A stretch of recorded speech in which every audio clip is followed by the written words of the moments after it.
Welcome to Epics Across Eras. On this channel, we uncover the milestones, legends, and innovations that defined our past.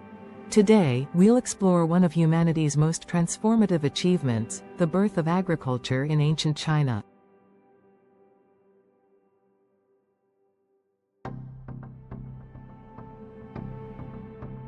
Before the dawn of agriculture, humanity's survival depended entirely on the natural world.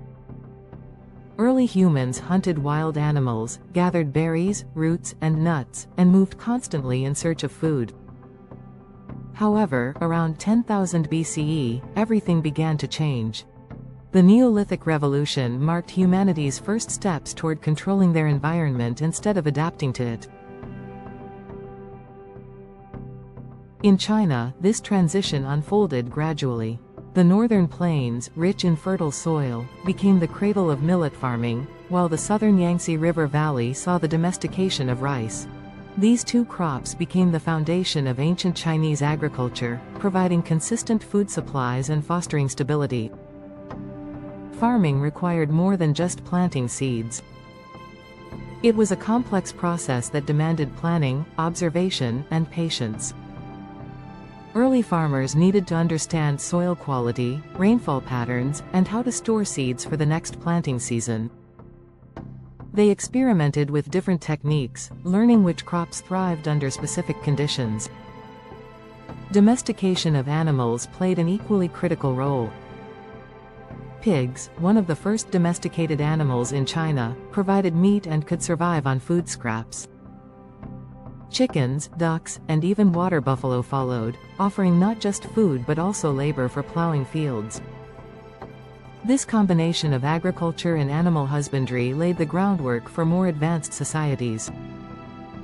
The Neolithic period was a time of trial and error.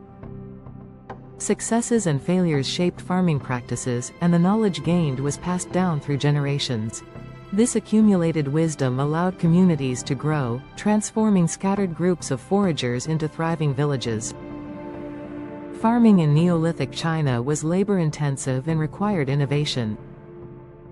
Tools made of stone, bone, and wood were vital. Farmers used digging sticks to till the soil, sickles to harvest crops, and grinding stones to process grains into flour.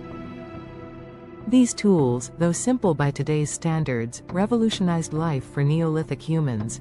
With each harvest, they refined their methods, developing better ways to grow and store food.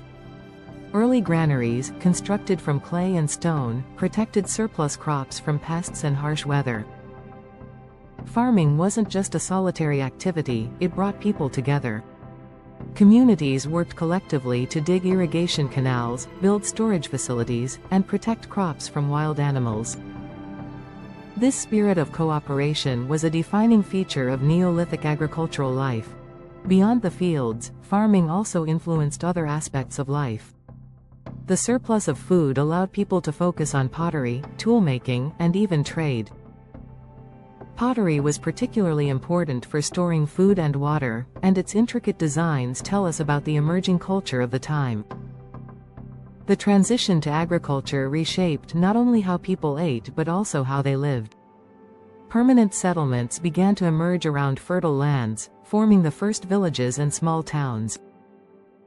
These settlements were more than just clusters of homes, they were communities united by shared goals.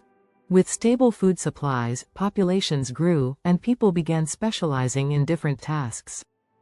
Some became skilled potters, toolmakers, or traders, exchanging goods with nearby communities.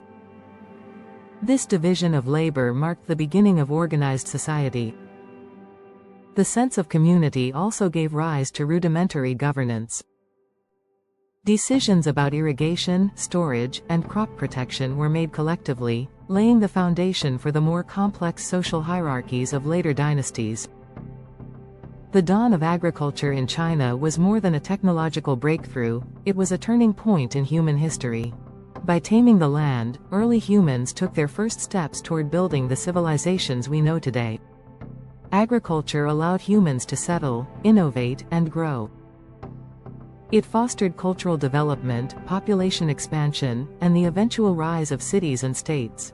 Its legacy is woven into the fabric of modern life, from the food we eat to the communities we build.